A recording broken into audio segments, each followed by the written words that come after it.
Hello, beautiful people. Welcome yet to another episode of the show. This is Her Moment, and I'm the usual Usher Kulsum hosting this today evening. It's such a cold evening, but however, beautiful things coming, beautiful inspirations, things we have not had in the previous episodes, in the previous series of the show. But today, we are right at the Parliament of Uganda, meeting with the awesome, this kind female. She is this woman who has taken very many steps ahead of her to make things happen. She is this woman who has made the impossible come possible. Well, let's meet our guest.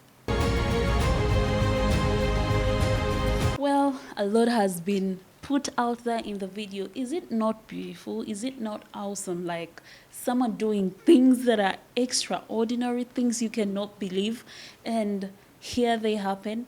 Things happen. She's a blessing, should I say, to the people of Koboko district. Welcome to the show. Thank you. How is the day? How are you feeling? I'm okay. I'm feeling fine. I've just been for a forum for women workshop, and we've been discussing a number of things which have made me happy today. Well, I think let's start it from there, because when you look, when you just enter in your office, we can see Forum for Women in Democracy, we can see Women in Leadership Conference, we can see women everywhere.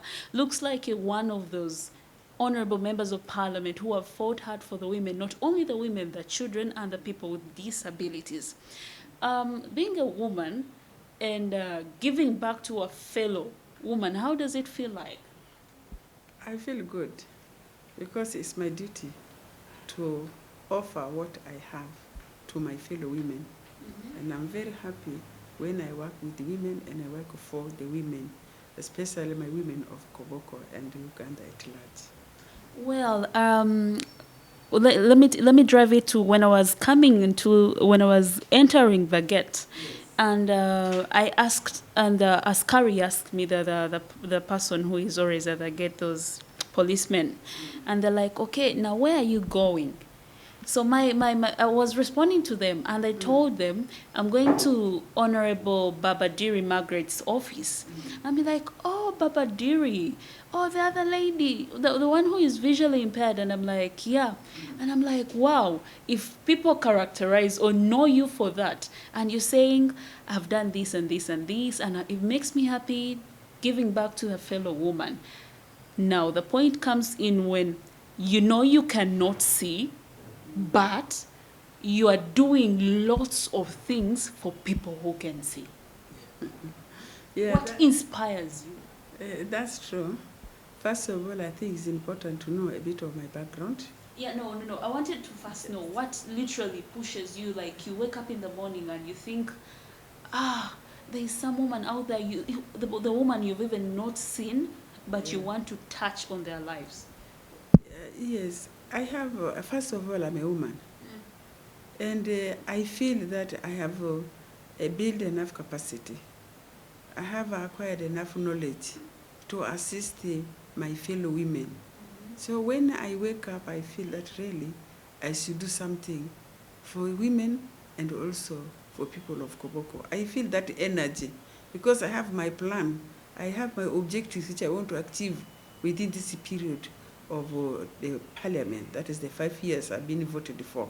So every time I have the energy, I feel that I must achieve something so that by the end of 5 years, I will have something to account for my people of Koboko and for the women of Uganda. So in short, you're trying to say you are here for a cause and you do it because that is your duty. It is your mandate to serve, so you're serving. Yes, that one is there. And also I have the passion also to work for the fellow women, to work for children, to work for people with disability, to work for people of Uganda. It is really my passion to that within my capacity, within my means, I should be able to help my people according to what they have done for me. Well, when you say you are meant to work for this or help out this, someone will be like, okay, usually people with disabilities, we kind of lay back and think they don't have dreams, they do not have passion, or they do not think ahead to be bigger or be something some extraordinary person in public, and it really drives me to a question of someone would want to know, someone watching TV would want to know, who is Baba Diri Magret? Yeah, I'm a member of parliament representing people of Koboko district, and I'm visually impaired. I'm totally blind, though the other eye appear to be seeing, but I don't see at all. And I've represented people of Koboko. This is my third term, but I came to parliament because of the cause of disability. I was working as a gender. When I lost my sight in 1990, I joined the organization of the persons with disability called the National Union of Disabled Persons of Uganda. And from there, I was working as a gender development officer, and there were a number of programs including advocating for the rights of people with a disability. And when the Constituency Assembly that time was established, we sent one representative by the name Erifa Semazima, who really worked hard to ensure that we have incorporated issues of people with disability in the Constitution of Uganda. And indeed, one of them is affirmative action, where people who are marginalized, like with disabilities, should be represented in all organizations, in all government groups, and also parliament. That's why when they established the Parliament of Uganda, they gave us the 5 seats for people with disability. And I felt that was necessary for me to join also. That's how I came to Parliament, and that was long away, 1996, when I became a member of. I cannot see, but I'm going to be able to serve you. How did you convince them? Well, I told them I have worked in Parliament for 10 years, and I've been moving the whole of Uganda, visiting people with disability, working for them, advocating for their rights. And also, we managed to pass a number of laws in favor of people with disability. Then I told my people of Koboko that I'm here, I'm able to do it. Try me and see if I cannot work. And I really sold myself. I told them that I can work. If I can work for a larger area like they call Uganda, why not Koboko, which is a very small district?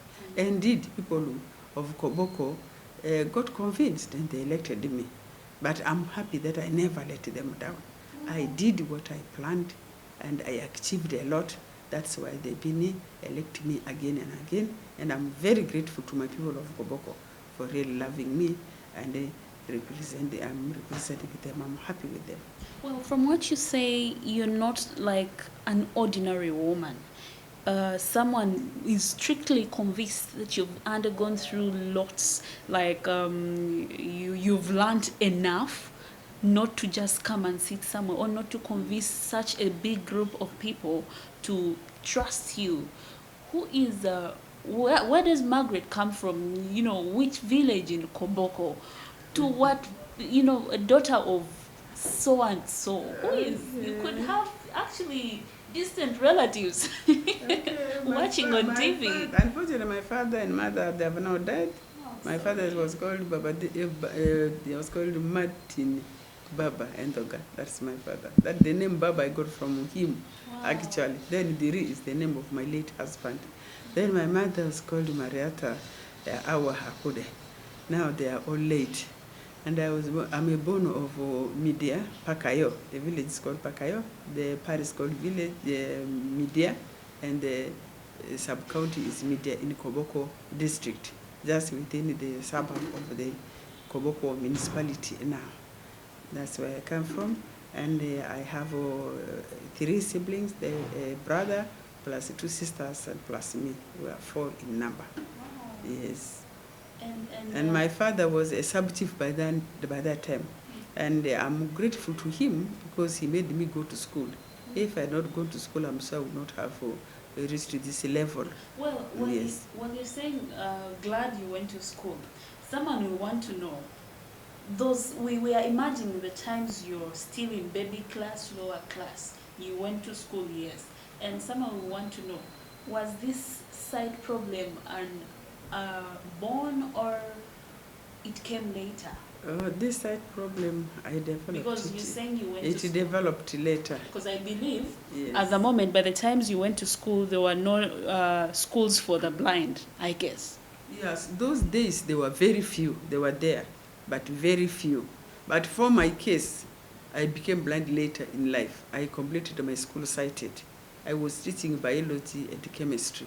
Oh. It is glaucoma which ruined my sight. It came gradually. What's that? First, glaucoma is a disease caused by high blood pressure in the eye, which presses on the retina and destroys the retina. And once it destroys the retina, it is almost irreversible until maybe this later technology which may develop. But so far, it's very difficult to reverse the problem.